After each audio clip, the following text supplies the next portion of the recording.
Avengers Doomsday concept art gets leaked online. Kathleen Kennedy is out at Lucasfilm. Captain America 4 fizzles at the box office. John Lithgow will play Dumbledore. A Shrek 5 teaser has lit the internet on fire. And Spielberg has started filming his next film. Let's get into this week's movie news. What's up, movie friends? Welcome back to Raiders of the Lost Podcast, the ultimate film and TV podcast, and another episode of movie news. This is the weekly episode where James and I go through all of the industry news in the film and TV world, so you don't have to. We scour the internet for every article, every trailer, every poster. If it has something to do with film and TV, we got you covered. So you don't have to waste your time just going through the internet, all these websites with tons of ads all over them. You can't even scroll through Collider or We Screen deal with Rant. the ads, not yeah, you. this is fucking. You can't even scroll on a webpage anymore without 16 ads playing. So don't worry about it. Just sit back, relax, and let us tell you about what's happening in the world of film and TV. James, take it away. Let's talk about the Avengers MCU concept art leak for Doomsday, Secret Wars, and also Fantastic Four First Steps. This is a huge story. Someone leaked concept art from these upcoming films. Whether or not the tone in the concept art sticks is really up to the next few years and what the production is really going to be like. But man, if these concept arts are actually what they're going for, there's huge spoilers in here. So just a heads up, if you don't want to hear what these concept art images look like, just fast forward to the next topic that we're going to talk about. But let's get into the concept art leaks. First of all, let's talk about Doomsday. There is concept art for Dr. Doom on a throne. There's this really cool medieval vibe to the entire aesthetic of a lot of these worlds that they're going to be clearly different worlds, past and present timelines. It looks like Dr. Doom's on a throne. It looks like his right-hand man is Doctor Strange, and there's some sort of person on a trial, maybe. There's another shot of Star-Lord with his arm around Vision, White Vision, on a couch, contemporary times, in like a living room. We have multiple versions of T'Challa as Black Panther, who is a sorcerer at times, and also different other kinds of wardrobe in front of a big Black Panther monument. There looks like to be a Hulk planet, possibly. We have Hulk with a female Hulk. I think it's She-Hulk.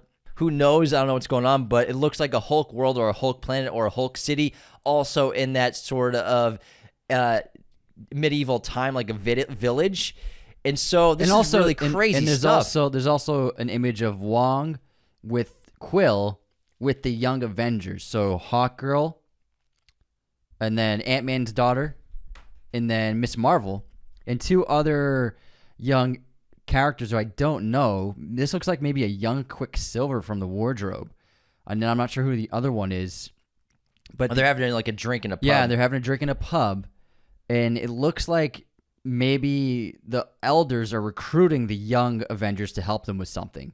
And it looks like some kind of like different planet bar in some way. And then the Fantastic Four concept art, we got different looks at possible wardrobe. We obviously know what wardrobe was selected, but it's just interesting to see the concept art because it shows the Invisible Woman, Sue Storm, in costume, but holding a child as well, holding an infant baby, because the rumor is she's pregnant in the trailer that's been released already, but they've just CGI'd her pregnant belly out. Oh, that's awesome. I love that. And then we got concept art of some robots. We have concept art of the Fantastic Four traveling on an invisible force field on water, ready to fight crime, as well as sort of a living room family aesthetic concept art of them all hanging out in a living room with the baby in a little robot chair. So this is a huge, huge leak because, like I said, whether or not the tone sticks, we'll find out. But if the tone is accurate to these medieval worlds for Doomsday and Secret Worlds, this is enormous, enormous news for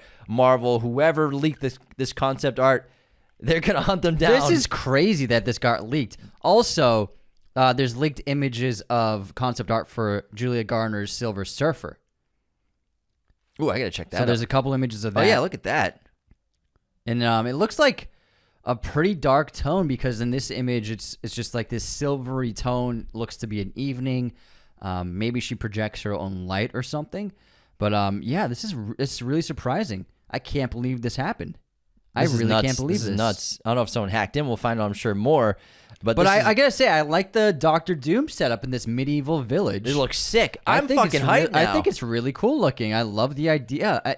And this Marvel needs something big like this, something fresh, something different. And it looks like these two projects could be really what the secret ingredient they need to keep audiences really excited. This is really shocking. So Captain America 4, Brave New World, has kind of fizzled. $15 million domestic in its third weekend after a massive drop. It dropped about 70% last week. This week keeps going down. It's only pulled $300 million globally in 3 weeks with really no competition at all. None. There's nothing to compete with this movie on a large scale, so it's kind of had theaters to itself really when in terms of the audience, and it just really hasn't capitalized. This is a really big budget, probably needs $500 million to break even. And more than that. They're going to lose quite a bit of money on this movie, it looks like. Last Breath, which Anthony and I cannot recommend enough, best movie of 2025 so far, pulled in $7 million in its opening weekend at the domestic box office. Pretty good. This movie is sensational. We cannot recommend going to a theater and experiencing this. This is this year's 13 Lives, the thriller suspense film based on a true story that no one's really going to see, unfortunately. But if you have the time, all of these movies that are in theaters right now, this is the movie to check out. It's not even a competition, and it's a pretty good opening weekend. It's not a high amount, but it's a pretty mid to low range budget film at $15 million. So it can definitely go in the green for the studio, because I think it's a fantastic film, and audiences would love it if they went and saw it. Some people are seeing it from our recommendation, That's and they great. are just they send us a message like how much they enjoyed the film. Yeah. And I can't recommend it enough. It's so good. I was blown away by it. In third place, The Monkey in its second weekend with $5.6 million for Neon. Paddington in Peru and Dogman are still just chugging along at $4.5 million and then $4 million. And then the Chinese animated film Niza is still in the top 5 with $4.4 million.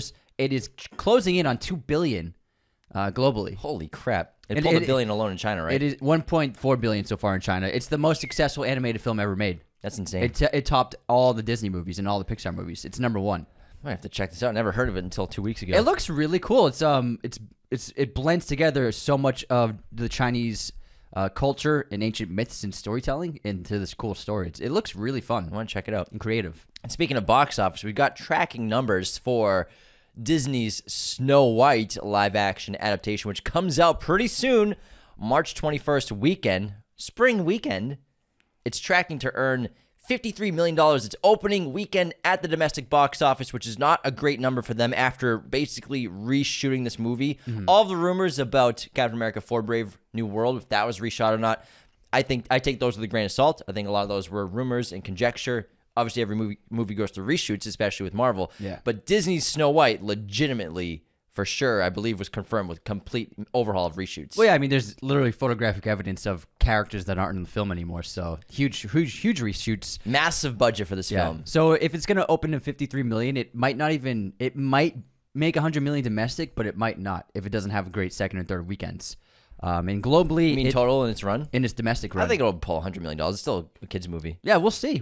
I mean, Dogman is still in theaters. It's still kids Exactly. kids love it. Dogman. Yeah, I think Snow White will pull $100 million domestic, which is not a good number. Yeah, they no way. want this movie to make $700 million. You want $300 million domestic alone with that film, but it's definitely not going to hit that with that opening. Now, let's move into some top stories, but before we start, tonight is Oscar night. Woo! We're going to be watching the Oscars on Discord with our Discord Patreon members. So if you're a member of our Discord, jump on the VC and we'll watch it all together. It should be a fun time. And we'll be doing an episode on Wednesday of all of the Oscar coverage and the awards reactions, and we'll just talk about it. And I'm curious to see how the Oscars goes this year. I think the one exciting thing for me personally is Conan O'Brien hosting. I'm Yes. very excited about that. He's such a funny guy, one of my favorite all-time late-night hosts.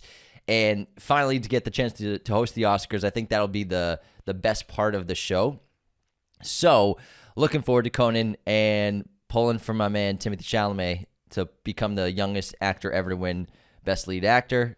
We'll Which should see. be cool. We'll see. Beat Adrian Brody's record. Sorry, I threw you off. You fucked me up I with threw this you off. bullshit. So I'm not the only one who did it. So apparently Kim Kardashian posted praise about The Brutalist and tagged Adam Brody. It's funny, man. Post about it, and it blew the internet up. That's pretty funny. And the two of them were taking photos together at the SAG Awards. But yeah, we'll see how it goes. And if you had a Best Picture that you would like to see win, Anthony, what would you like to see win? I would like to see I'm Still Here win Best Picture. No, I'm shooting for Dune Part 2, baby. We Dune know Part that's 2. not gonna happen. All right, but let's get into some stories because Huge news out of Lucasfilm and Star Wars. Lots to cover right now. Kathleen Kennedy, she is out as head of Lucasfilm. She's been doing it for a while. She's not retiring, though. She'll still produce films, but outside of Lucasfilm. Mm-hmm. And right now, a lot of questions of who's going to take over after her. Is it going to be Dave Filoni? Is it going to be Jon Favreau? Rumors about Kevin Feige possibly stepping in. So those three names are in the mix right now, it seems to be, for taking over Lucasfilm. I feel like Jon Favreau, for me, would probably be the best pick because I think he's got such a great track record. Dave Filoni's great, but I mean, he's really only been producing live action for a couple of years now. But I think Favreau, for me, would be the best choice to take over Lucasfilm. How do you feel?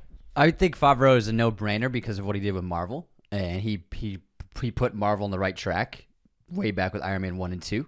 And so I think he's obviously proven himself to not just be a great director, but a great producer and overseer of IPs. He kind of revived Star Wars with Mandalorian too, you know? Yeah, so I think that, and also it's worthwhile to note that Kathleen Kennedy wasn't fired and she didn't step down. Her contract ends, and she's just not going to renew her contract to be the head of Lucasfilm anymore. Yeah, but usually how things go, they're like, we're just not going to ask you back, you know what I mean? So but she hasn't it's not been, a firing, it's not a quitting, it's not a resignation. Yeah, so going out on her own terms, I get that. And also, she said that Sean Levy's Star Wars film, which is going to be starring Ryan Gosling, will be set maybe 5 or 6 years after The Rise of Skywalker.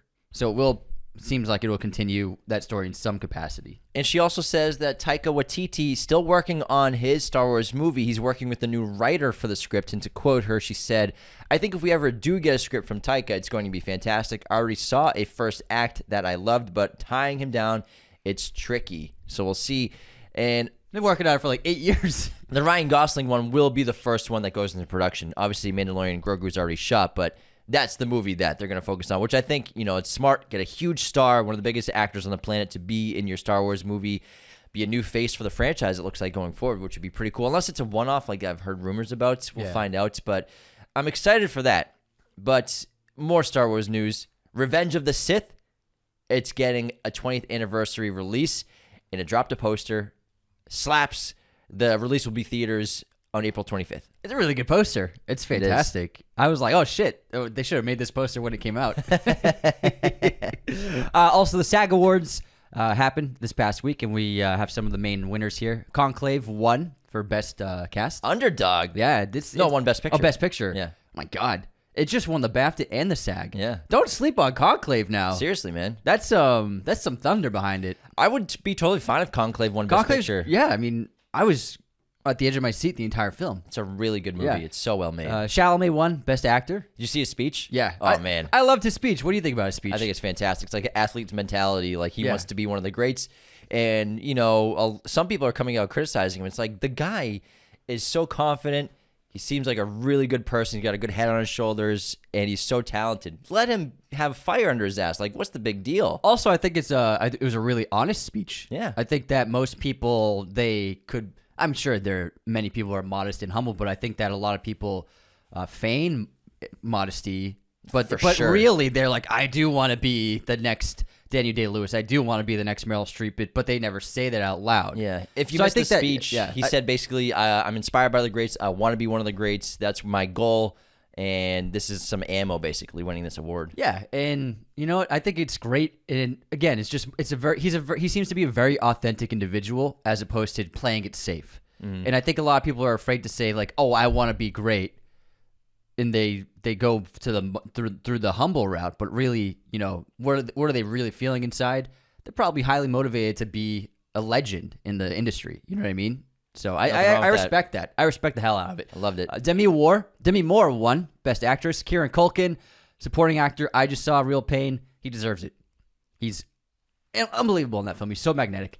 And then Zoe Saldana won Best Supporting Actress. I think she's won pretty much every award there is for Supporting Actress so far. So she's an absolute lock for Best Supporting Actress at the Oscars. I love Kieran Culkin. He's so good in Succession. I think maybe my favorite scene of Kieran in that show is when he's in the bathroom watching the shuttle launch, and then it just explodes, and he just like puts his phone away. Like, whatever. He's like, oh my, no, but like his face is like, oh, right, that's $2 billion down the drain. Fuck, the fuck. Oh my God. And you got to see A Real Pain. He's I gotta watch he's it wonderful ASAP. in it. He's really, really great, and he deserves all the attention and accolades he's won so far. It really is the best supporting acting performance, I think, of the year. All right, next up, we got a new look at James Gunn's Superman, which obviously got a lot of hate online. Because everything that gets posted gets hate. We got a close-up of his boots in the snow, and fans in the comments are very angry about it. How dare It's so they? ridiculous. People are like, oh, it looks like an action figure, blah, blah, blah. Guys, it's just his feet in the snow. It's technically a live-action action figure anyways. so- Relax, guys. The movie hasn't even come out yet. Look at that shade of red. I saw someone say, like, it's the worst marketing campaign they've ever seen. It's like, they haven't even started the marketing campaign. They're kind of They there. dropped a teaser. They haven't even, they haven't really dropped the marketing campaign yet. So everyone needs to chill the fuck out. We were in the market. I thought it was cool. Yeah. Whatever. That was early marketing. That was Yeah. like pre-marketing That was like the campaign. first that was day. like kindergarten. Yeah. Oh my god. Relax, guys. It's just boots in the snow. What do you want? It's not even a They're still. not- It's a photograph. Nothing will please them. Goodness. Nothing will please them. Well, we might as well talk about something else that is related to people being upset online, and that's Shrek 5. So there's a teaser release from Shrek 5. It shows Shrek, Fiona, their daughter, who's going to be voiced by Zendaya, as well as Donkey. And there is outcry over this teaser from Shrek diehards who dislike the slight redesign of the characters. This is in theaters on December 23rd, 2026. It's obviously going to be a huge hit. I'm looking forward to seeing more about it.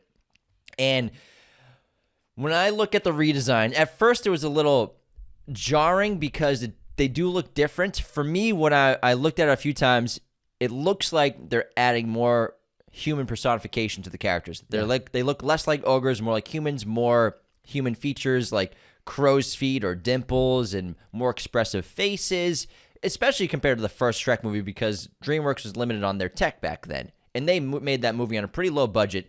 It's honestly amazing how they're able to pull it off. And so they're limited with what they could do. And obviously Shrek looks more like a monster ogre in those old movies compared to now. So I think what they're doing is going more human personification, slight redesigns on their faces to make them look more human, as well as they look kind of airbrushed to an extent, a little not AI, but like They look better looking. They look photoshopped to an extent. Like they look less. Their skin looks polished. You know what I mean? And Donkey, there's an outcry over Donkey because I think Donkey looks the best. He's been aged up. It's been 15 years. Yeah, I don't understand why anyone's complaining about Donkey. So Donkey's got long gray hairs and he's got like a poof on his head. He's just older. He's an old animal. They aged everyone up. I like Donkey's redesign. I gotta be honest, I didn't notice the difference when I watched it. It wasn't until I went online and saw the comments that I realized people were upset about it. I love Shrek. I'm not a huge Shrek fan. I'm not like one of those Shrek diehards, but I do like the films. I didn't even notice, honestly. Well, it's just different. It's not so much like Sonic. Yeah, but also it's a different era, different technology, different programs. Of course, they could make it look like the older versions, but I think what they're doing is just making it more advanced. And it seems like people at first are upset about it. It's not as bad as the Sonic situation. No, yeah, it's not even the close. Sonic thing was totally different, and people are trying to say, let's get DreamWorks to change it like Sonic, but that was ridiculously different. That was a different looking character than Sonic than what they came up with when the fans were with the outcry. But I think Shrek 5, I think we got to see more. Everyone needs to Chill out, guys. Take Let's a breath, chill out. guys. Take a breath.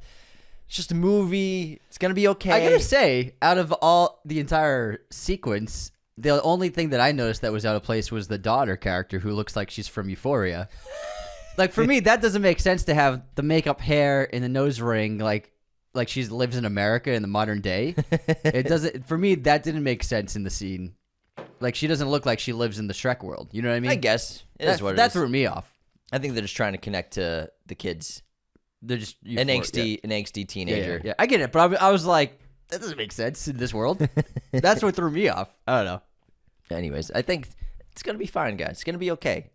What should be okay, though, is we finally got official confirmation about a Harry Potter casting. This is the first official casting confirmed 100%. The actual actor himself confirmed it.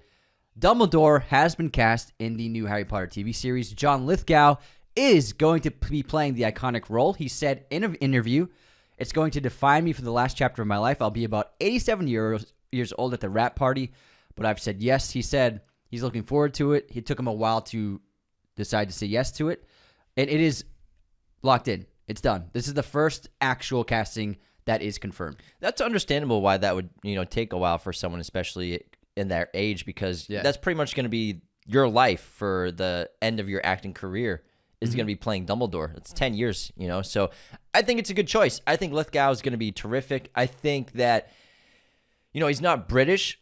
He does a really good British accent. And I think he can also do the two sides of Dumbledore that we really need. We need that youthful energy of an older man, but also the extreme kindness. I think he can do both of those really well. Yeah, we'll see. All right, let's get into this list of the highest paid actors of 2024. This is absurd. Yeah, this is pretty crazy. So Dwayne Johnson has been on top for a while, still on top with $88 million earned in 2024. Can you imagine making $88 million just off movies? Not even talking about his brands. That's insane. Not even talking about his tequila and his grooming brand. He probably makes more off those. I love how there's always a good meme where he's got a shampoo product, but he doesn't have any hair. Ryan Reynolds in second place with $85 million. Plus he owns a fucking phone company. Yeah. Kevin Hart, $81 million. What was he? Was he in the Netflix movies? Dude, this is all Netflix money. Yeah, Netflix movies. Netflix, they pay. Well, I mean, Reynolds got the Deadpool Wolverine back end money. Right. So, but Dwayne and Kevin, they get a lot of Netflix money. Hugh Jackman, $50 million. One movie. That's not bad. You skipped someone. Oh, sorry. Jerry Seinfeld, $60 million. Still making that Seinfeld money. He's just in Frosted, right? Yeah. There's no way he made that much money off Frosted. What else was he in? This is probably it's probably Seinfeld syndication. I guess so. It's got. Oh, that's probably it. He's just makes so much money still. He's the co-owner of it, and creator of it. You know what I mean? And also acting in every episode. So, like Larry David gets the co-creator. Where is Seinfeld right now? Is that on Peacock or something? I think it's on Peacock. No, it's on Netflix. Is it? Netflix has it right now. Netflix money, man. Brad Pitt, $32 million, probably just for Wolves, which was mid as fuck. George Clooney, also $31 million. They got paid way too much money for that movie. I gotta say, I watched Wolves the other night, and it was pretty boring. And the comedy did not work. I haven't seen it yet. It was a weird movie, man. I was really, honestly, this might be the most disappointing movie watch of the year for me because I love them, and it just was not. It didn't work. Nicole Kidman, because she never stops working, $31 million. He's in a lot of movies. Adam Sandler, $26 million. That's pretty low for him. He had a slow year. Well, I think because he got all that money up front from Netflix, probably. And then Will Smith, $26 million. Those are the top 10. What's crazy is some of these people were in one movie last year. Yeah, Hugh Jackman. Will was just in one movie last year, right? What was it? Will Smith, 2024. What was he? He was in Emancipation? No, that came out 2023, didn't it? I can't remember. Maybe that was last year. Bad Boys 4. Okay, that's it. Bad Boys 4, that's it, yeah. Let me double check. Nicole Kidman was in 16 movies. Yeah, he was just in Bad Boys. Clooney and Pitt were in one movie, I think. Well, no, Clooney was in that movie with Julia Roberts, too. I think that was last year. Goodness. That's a lot of money, guys. Yeah, it's a lot of money. Imagine making $88 million. Holy crap. For 1 year. That's just movies. That's more money than, like, the entire 99.99999% of the history of the world in the history of human beings have ever earned in their entire lifetimes. Oh, way more. He makes more in one day than the entire history of the earth individually made in their entire lifetimes. If you think about it. Yeah, probably. Yeah. It's a lot of money. Let's talk about the Academy voters. Lots of controversy happening. So 2 stories to talk about. First of all, 4 anonymous Oscar voters said they didn't watch Dune Part 2 and abstained from ranking it on their Best Picture ballots. To quote one of them, "The first Dune, I couldn't get through. I'm not rushing for another 3 hours of Dune." So lack of respect for a Best Picture nom. And then 2 anonymous Oscar voters also said they didn't vote for Ralph Fiennes because he won before. However, Ralph Fiennes has never won an Oscar. They thought he won for Schindler's List, and instead they voted for Adrian Brody, who they thought never won, even though he's won an Oscar for The Pianist. So who the fuck is voting at the Academy Awards? You guys even know what movies are? And this is just 6 Oscar voters. Yeah. Can you imagine how many are in similar positions or mindsets where they're not watching the movies, they're not watching the screeners, they're kind of just voting by maybe if they know people who worked on productions or just boom, boom, boom, like random picks. Yeah. I believe that if you are a member of the Academy, you have a responsibility to watch as many of them as possible. Like you're in the Academy. You've been assigned this really privileged responsibility, and it's important. And to not take it seriously, I think, is very disrespectful to the filmmakers and artists and actors.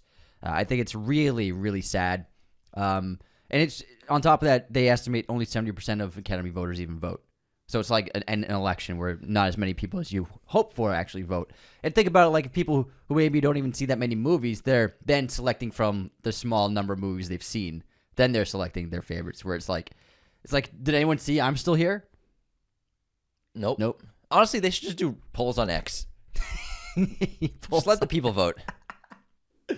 Yeah, why not? All right, next up, news about Spielberg's new UFO film. We've been touching on it recently a lot. It's now begun production, so we're very excited for this film, which comes out June 12th, 2026. The cast is absolutely stacked with Josh O'Connor, Emily Blunt, Wyatt Russell, Coleman Domingo, Colin Firth, and Eve Houston.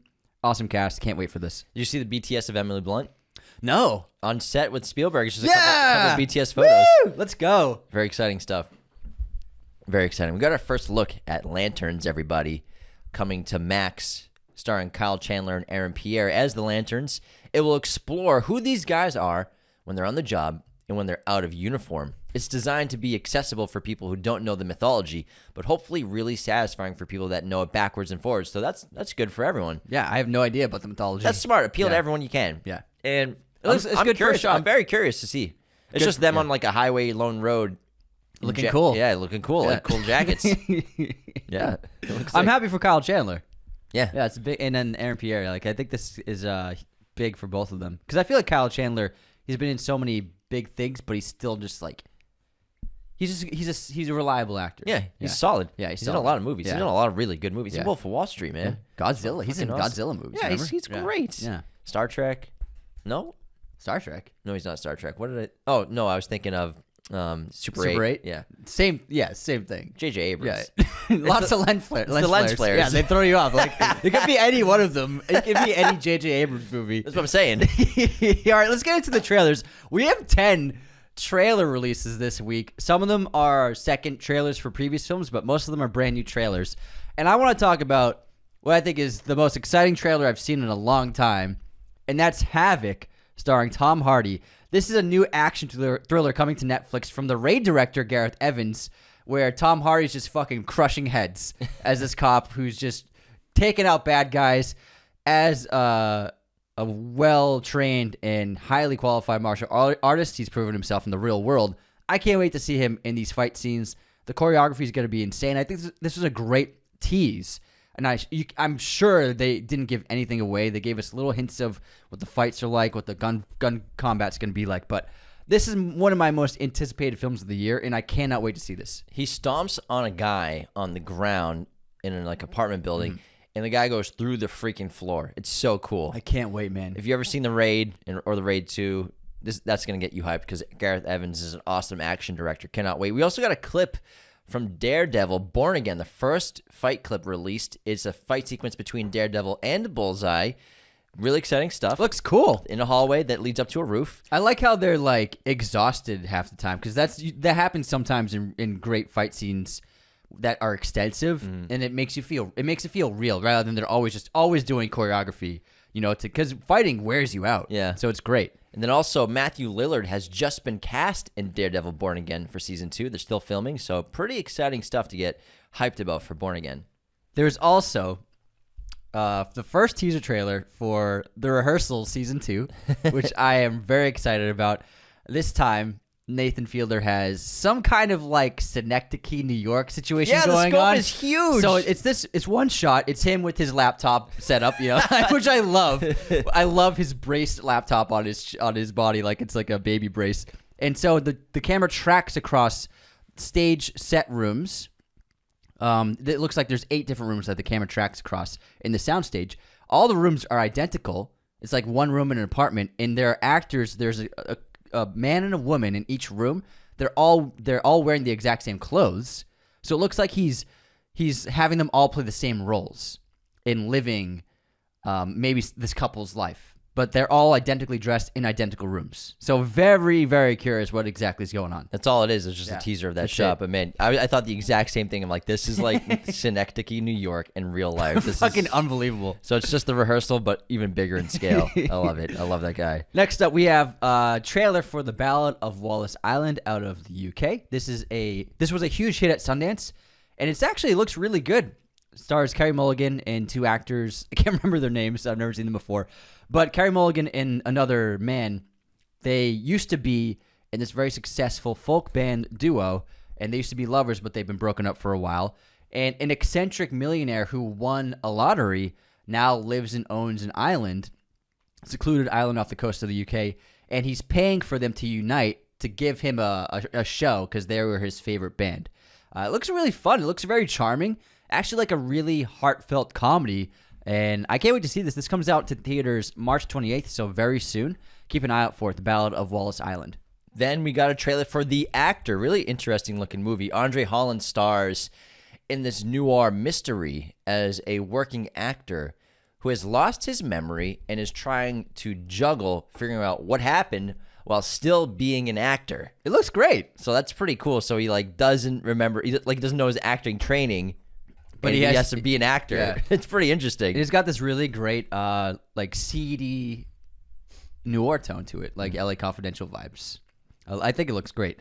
Next, we have a trailer for Hulu's new series, Control Freak, starring Kelly Marie Tran. Oh, it's a horror movie. Sorry. This woman. She's looks to be like a motivational speaker of some kind, but she's got some crazy stuff going on. She has this itch in the back of her head.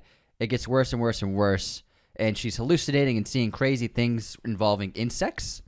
It looks like she's falling into this downward spiral of insanity of some kind. Looks pretty good. March 13th on Hulu. Yeah, at first I was like, oh, she's got an itch on her head, but then like shit starts to come out of her head, Yeah. and she's tormented and kind of possessed, it looks like. It looks pretty interesting. Yeah, it looks pretty cool. It's a Hulu release, though, like Anthony said. Yeah, so I'm not going to watch it. I don't have Hulu. Sacramento, another trailer that we'll talk about. Michael Angarano stars and directs the coming of middle-aged comedy. That's what I call it. Coming of middle-aged comedy. Coming of middle-aged I just came comedy up with that. with Michael Cera and Kristen Stewart about two estranged friends who go on a road trip to scatter Angarano's ashes. His dad's ashes. Angarano's dad's ashes. Sorry. It looks pretty good. I saw a comment on YouTube. It said, "Finally, a movie with two guys going on a road trip."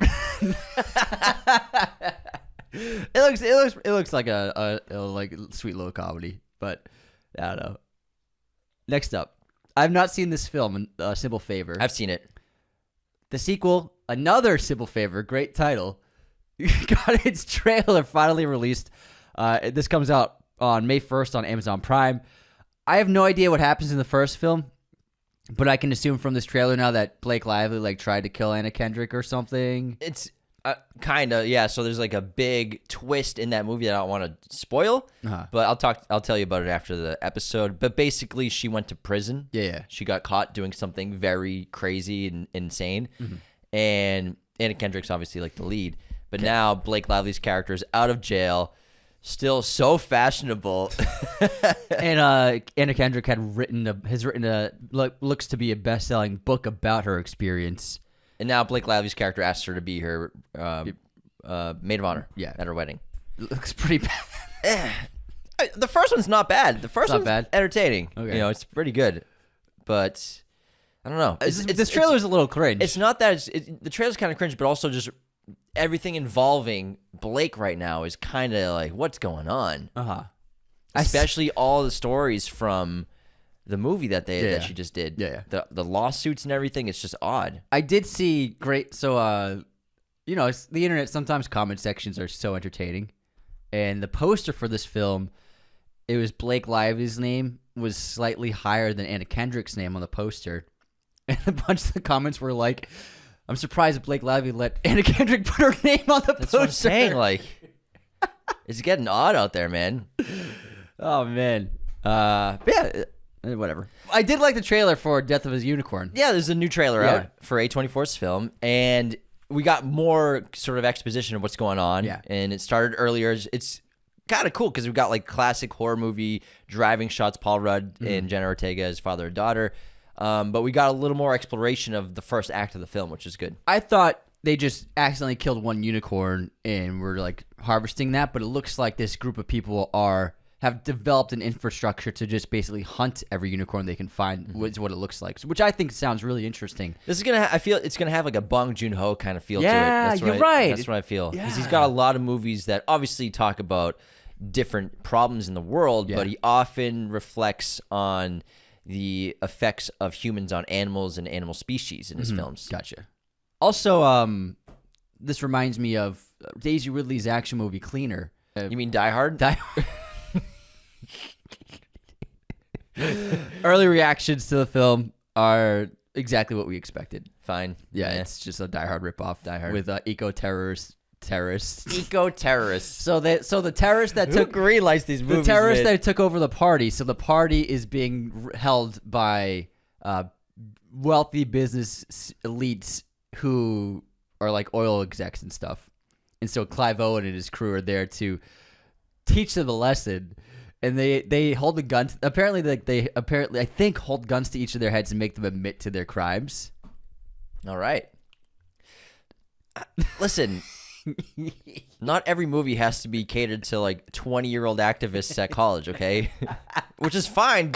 Nothing wrong with that, but like every movie's like about that. Come on, guys. I think we're a little James off the cuff right here. I love it. I mean, I'm loving it. It's great. He's right. Not Other people like movies too. Yeah. All right. Minecraft new trailer came out as well. Interesting looking movie. I like how they keep releasing stuff because it's kind of... It's like the 18th trailer. It seems so unhinged, this film, in a good way. And there's a clip where Jennifer Coolidge drives into a Minecraft villager. And she's expected to have a subplot in the live-action Minecraft movie where she falls in love with a villager in the real world, which is a very Jennifer Coolidge thing to do. It's pretty funny. It's funny as hell. And it really looks like this trailer highlights Momoa way more than anyone else. Like, he's all over this trailer. They should have been leading with him as always. They really anyways. should have. Yeah. And it looks Jack Black kind of takes a back seat in this trailer. It looks like they revamped it for, like, Momoa is the lead, it seems like. Next up, news about The Boys. Jared Padalecki and Misha Collins have been cast in the final season of The Boys. Jensen Ackles is confirmed to be returning as Soldier Boy, which would make it a supernatural reunion with Jared. So cool. If anyone loved that show growing up or watched it. I see it every day at the gym. Always on at the gym. It's on TV a lot. I see it. It's always on at the gym. It's crazy. That syndication's off the charts. Yeah, they must make money. Low-key make a bunch of money off that show. Another movie I'm excited about. We got our first look at Mobland, new Guy Ritchie movie. Crime thriller, TV series, called Mobland. Stars Pierce Brosnan, Tom Hardy, Helen Mirren, and Paddy Considine. Great cast. Releasing March 30th on Paramount+. The show will be centered around two warring families based in London whose enterprises stretch all corners of the globe, and the fiercely loyal fixer charged with protecting one of them at all costs. Tom Hardy plays the fixer. This is going to be cool. Helen Mirren is a mob boss, probably. That's what it looks like. It looks like Helen Mirren and Pierce are the mob bosses. Maybe. And Guy Ritchie, I'm always down. This sounds really cool. Sign me up, man. The photos look great. Yeah. Next up, we have huge news for a Netflix purchase. They bought a Natalie Portman movie pitch for $55 million. Natalie Portman and Lena Dunham had been pitching their film Good Sex at the European film market. Huge bidding war came up. Netflix came out on top and shelled out $55 million for the film. That's absurd. Yeah. This is a film which will star Portman, written and directed by Lena Dunham, and she plays a New York City couples therapist, who, after breaking up with her decades-long relationship, starts dating out in the free world. She's mixing it up as a single lady. Then she starts relationships with both an older man and a 20-something-year-old hipster from Brooklyn, and she's juggling the two of them while trying to figure out what exactly she wants as a woman in her 40s. I think it sounds interesting. I think Lena Dunham's a very talented writer and director. Natalie Portman's one of the best actors alive, so it sounds like a lot of money, but I think it's a good buy from Netflix. Probably, and it must be good. Yeah. To shell out $55 million. Holy fuck. Yeah. It's a lot of fucking money. A lot of fucking money. Let's talk about IMAX. Apparently, some movie studios are furious with IMAX for releasing Greta Gerwig's Narnia in theaters for Netflix. Some movie theater chains are so angry that they don't plan to play the film on their IMAX screens, but IMAX says they have a nuclear option to ensure they cooperate. They're going to send Oppenheimer in. Yeah. Chris Nolan's going to show up and beat the shit out of everyone at AMC. No, I mean, that's like complaining that Regal Cinemas is showing a film that they don't want to film. I mean, IMAX does have collaborations with chains like AMC, but they also have plenty of their own screens that are just their own screens in a location. So I feel like they have the right to distribute whatever they want. True, yeah. So I don't see really the conflict. I think this is like the theaters are mad that, you know, they're teaming up with a Netflix release. I get that. I understand where they're coming from, but also IMAX is its own company that can do what it wants. Yeah, because a lot of theaters don't have IMAX screens. Yes. And obviously wide release, like if this wasn't a Netflix film, it'd get released in 5,000 theaters, but now it's only going to be about 2,000 theaters. Not everyone has IMAX screens in their theaters. So, but like you said, IMAX can do whatever they want. It's their own thing. They are their own company, and then, yes, they collaborate with chains, but they also have tons of their own screens that aren't, they're just their own. We grew up going to an IMAX that was just its own thing. It was not a movie theater like Regal or AMC or anything. It was just a furniture store. Yeah, it was in a furniture store. A really big furniture store. It's Jordan's Furniture. If anyone in Massachusetts, you know what Jordan's Furniture is. Natick. We would go to the Natick Jordan's Furniture because it had an IMAX screen in it way before IMAX was a globally known thing.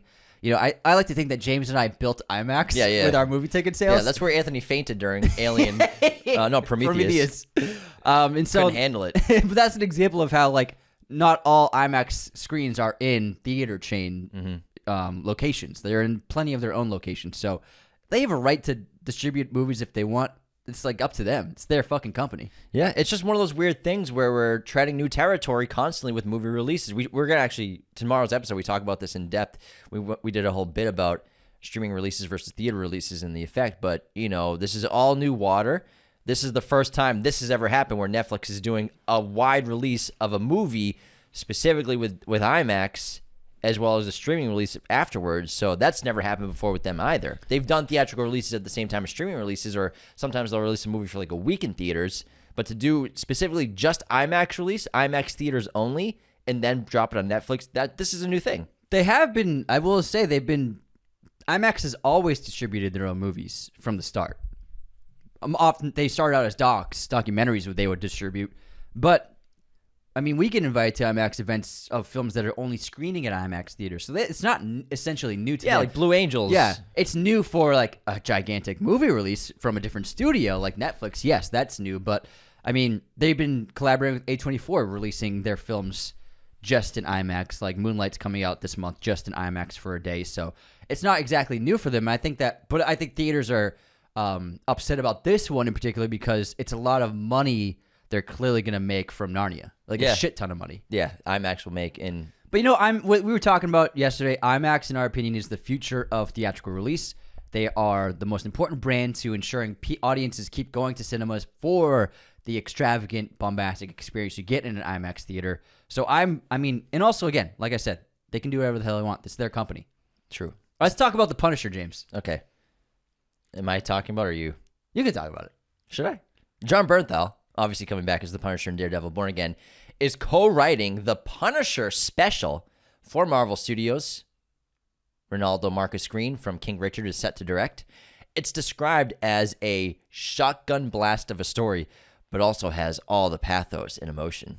I'm down for this, man. Cool. I think it's cool that he's involved in the story. That's smart to let the guy who's playing the character really be involved. I like that. Yeah. And next up, Later the War is a new film announcement starring Eddie Redmayne, Tessa Thompson, Patsy Ferran, which is coming from filmmaker Charlie Kaufman.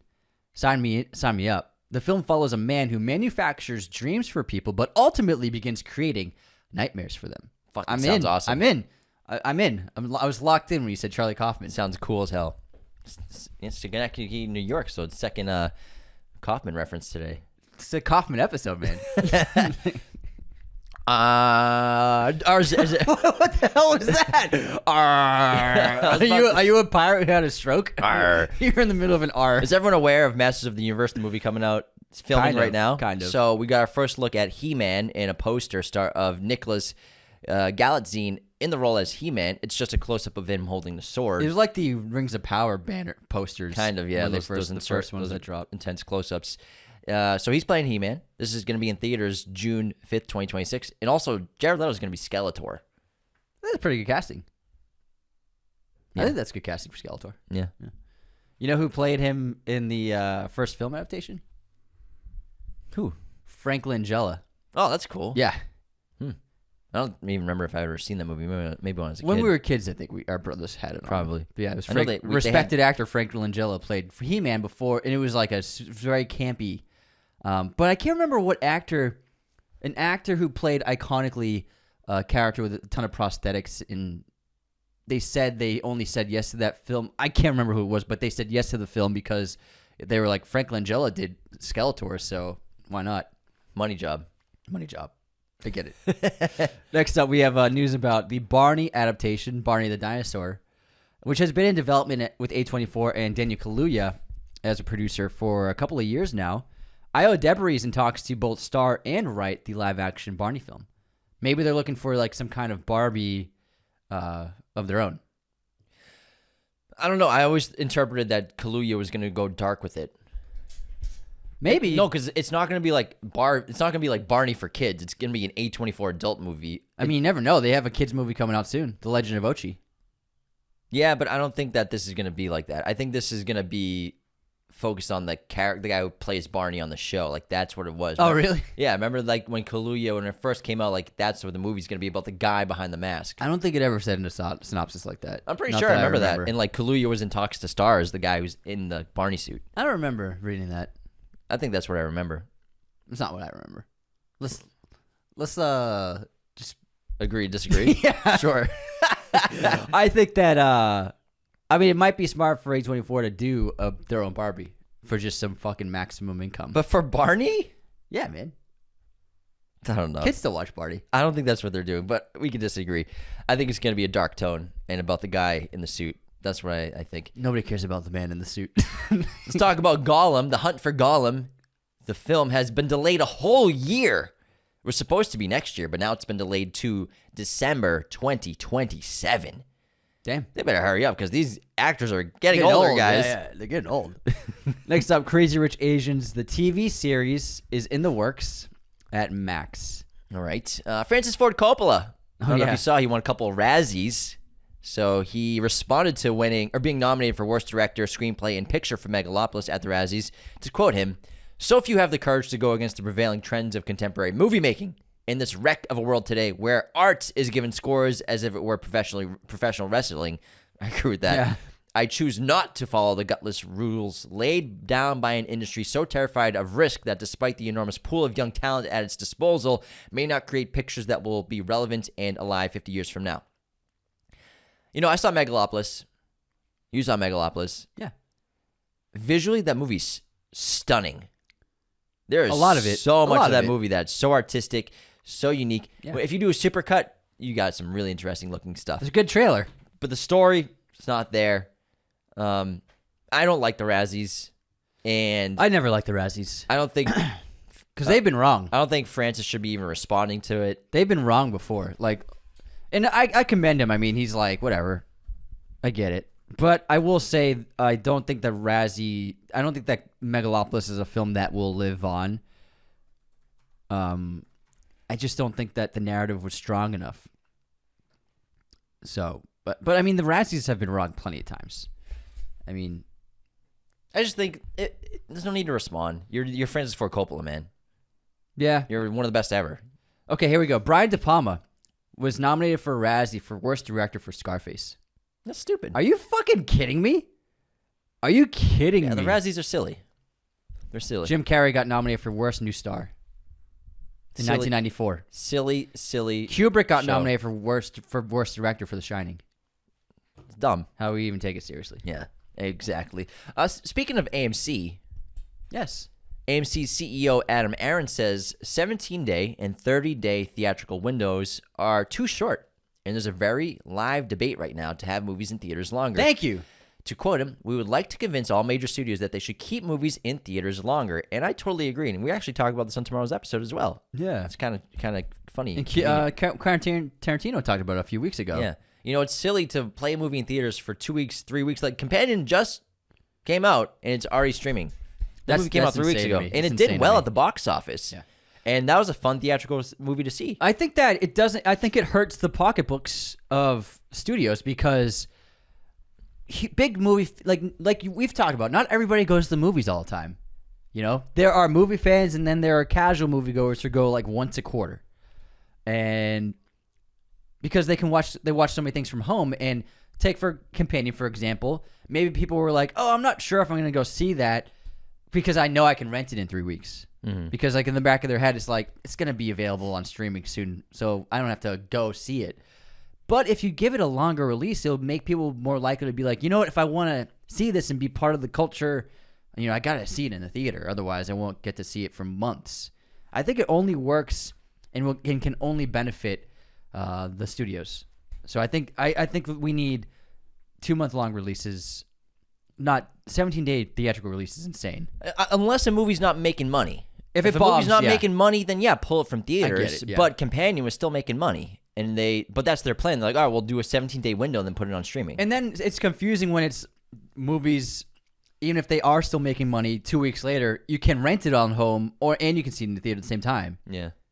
I've always found that to be ridiculous. Like, what are we doing here? Yeah. What are we doing here? Boston Jim just came out. What the fuck are we doing here? What are we doing here, guys? Fucking hell. You call this number on a dead guy's phone. Who the fuck are you? Who are you? I want to talk to Dignam.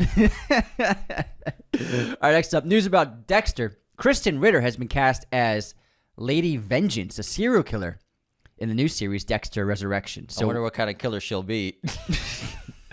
Who's she gonna kill? What kind of people she kills? Probably just terrible guys. Oh yeah. Lady Vengeance. Yeah, sure. Oh, I mean, Dexter kills terrible guys. Yeah. That's true. But this is the one with Michael C. Hall, right? It's the sequel. Yeah, you're right. Yeah. Oh, dude, she's totally gonna get on his metal table. Oh, they're totally gonna hook. No, they're hooking up. They're gonna hook up, and then he's gonna kill her. Yeah. Dexter doesn't die. I bet she'll be like Trinity Killer, where they like have an odd relationship. Yeah. Like he discovers who she is. Yeah. And then it's the whole series like trying to get to her and trying to take her out. I like the Trinity Killer season a lot. It's pretty good. That was the last good season. That was of a that good show. one. Yeah. Season 2? Season 3? Season 3. Yeah. All right, let's talk about The Beekeeper 2. Beekeeper. It's in the works. Timo Tjahjanto, the Indonesian director, is set to direct. Really cool filmmaker. What did he make? So for American language films, I think he's done one English language movie, but I just watched the movie The Hunt of the Night. The Hunt of the Night. Hold on, let me pull up real quick. It's a really cool Indonesian film. I talked about it on Letterboxd Recap. Oh yeah, I remember you mentioned something about an Indonesian film recently. Timo. The Shadow Strays, The Night Comes For Us? Yeah, Night Comes For Us. Nobody 2, May the Devil Yeah, Take so he did You. Nobody 2. So he's like an action director. Yeah, so if anyone likes cool action movies, check out his filmography. The Night Comes For Us is really cool.